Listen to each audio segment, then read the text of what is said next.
Misa ka na. Kilala mo pa rin pala ako? How can I forget sa taong nagpaalis sa akin sa paaralang ito? Hindi naman sana kita pinaalis eh. Kung hindi mo ginawang mga gawain yun. Gawain? Oo. Yung sabi sa akin ni Dessa noon. May sinabi si Dessa sa'yo? O siya, mauna muna kami.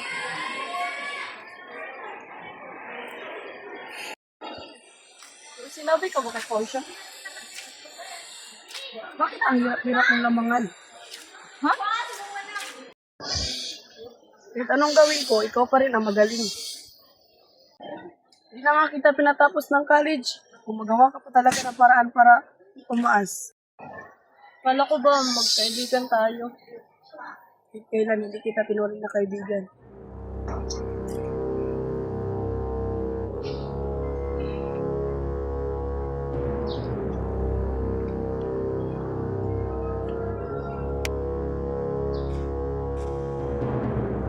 If God will give me one more chance, I hope my destiny will go through. Naya? Naya? Ma'am, may I go to the bathroom? Yes, you may.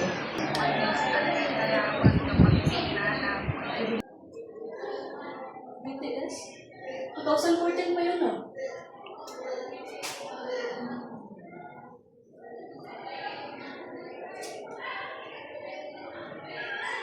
Ba't bumata ako?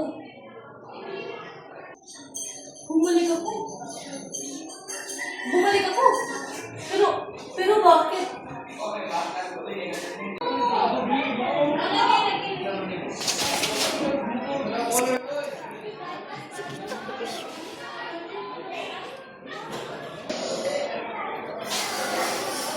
Mia, halika na tayo na tayo.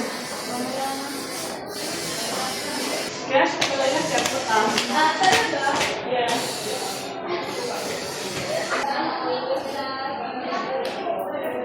Ano ba dapat gawin sa mga basura? Diba dapat itapon?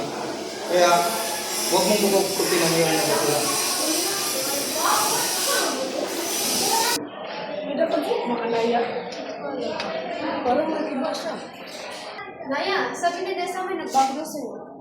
Lahat naman ng tao nagbabago.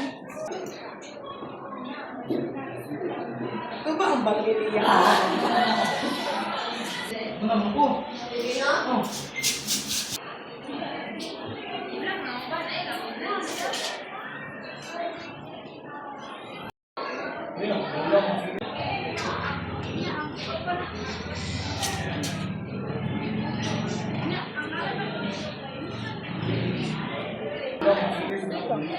Di ba dapat ako yun? Ayan siya. Hey, Dessa! You manipulative bitch! Akala mo ba hindi ko malalaman na ikaw ang may gawa ng lahat at hindi si Naya? Ano ba pinagsasabi? Hey, Naya! Pinagsasabi? Ang kapal-kapal naman ng pagmumukha mo. Wait, ang destiny ko ba napunta kay Dessa? Yes!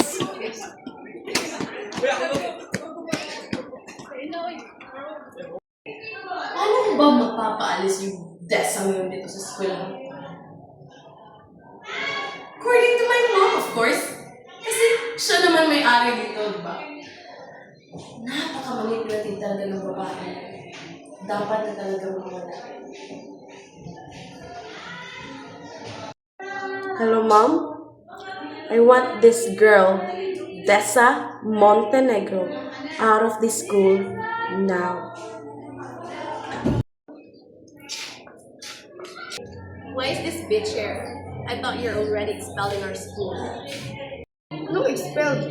Oo, sa inyo itong paaralan to, pero wala kang karapatang paalisin ako dahil nag-aaral ako ng maayos dito.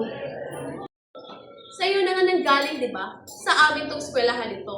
Kaya, kaya kong paalisin ka kailan ko man gusto. Naya, tulungan mo naman ako. Pinapalis ako rin po siya dito sa paaralan. Sige, Naya. Maawa ka dyan. Kalimutan mo lahat ng ginawa niyang masama sa'yo.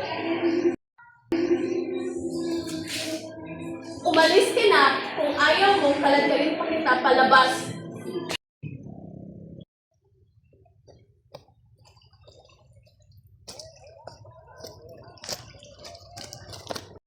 Grabe ka naman, para ka nang nakakita ng multo. Feeling ko, crush mo si Naya. Sana nga. Bakit hindi mo sabihin? Paano ko naman sasabihin kung yung kapatid ko yung bubuli sa kanya? Nagbago na ako, hindi na ako namubuli kay Naya. Si Dessa na. Si Dessa yung binubuli ko ngayon. Bakit naman? Well, I can see her as a manipulative bitch. Mabuti naman at nagising ka na sa totohanan. So, pwede ka na bang ligawan si Naya? Go! I mean, why not?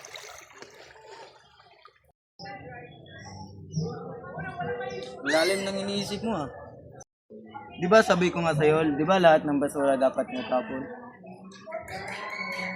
Ang tapang mo, ah. Hindi ko nga alam kung magiging masaya ba ako o malulungkot.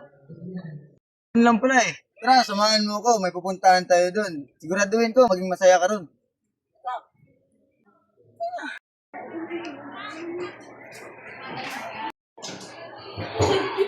Buti na lang, kasi yung damit ko sa'yo. Ano po kayo? Gusto ka naman, Naya?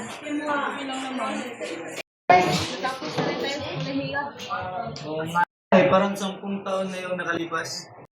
10 years? 10 years naman talaga yung nakalipas para sa akin.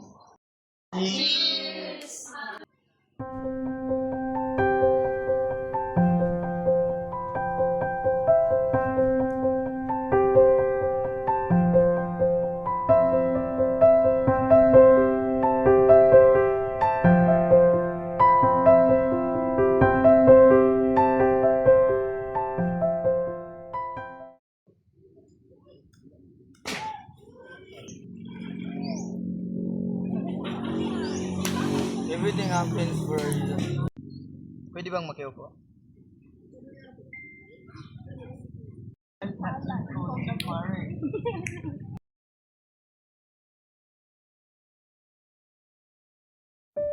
I'm so glad to see you happy, Naya. Did you know? The moment you died, I also died. It was the most horrifying moment of my life. I was so scared. So, I asked one more chance to live, to fix everything. And then, I see you again. It was the happiest moment of my life. I saw you, how you were so lonely back then. And think about giving Dessa's destiny to you. Every day, I wanted to say sorry to you for all the things that I've done. And with that, I see my brother who really cared for you, cherished all his life for you. Every day he wanted to be with you. And now, I can see both of you happy.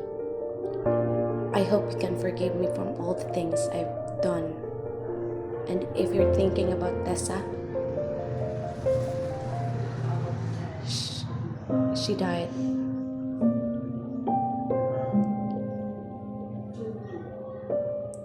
She died, Naya.